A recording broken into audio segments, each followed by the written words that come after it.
Hi అండి, welcome to Prasanna cooking vlogs. ఈరోజు మరొక వీడియోతో నేను మీ ముందుకైతే వచ్చేసాను. పిల్లల నుండి పెద్దవాళ్ళ వరకు ఎంతగానో ఇష్టపడేటువంటి హాట్ చాక్లెట్ కేక్ తయారు చేసుకునే విధానాన్ని నేను మీకు చూపించబోతున్నాను. ముందుగా బౌల్ తీసుకుని 1 కప్పు షుగర్ అయితే వేసుకోవాలి.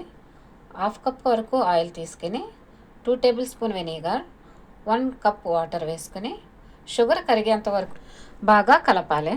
తర్వాత 1 teaspoon salt, 2 teaspoon baking soda వేసుకుని 1 కప్ డార్క్ చాక్లెట్ పౌడర్ వేసుకుని 2 కప్ మైదా పిండి వేసి బాగా కలపాలి.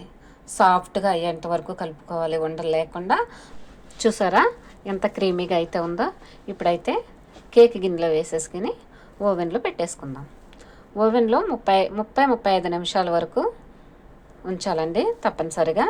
అంతేనండి, ఎంతో ఈజీగా టేస్టీగా హాట్ చాక్లెట్ కేక్ రెడీ అయిపోయింది. చూసారా?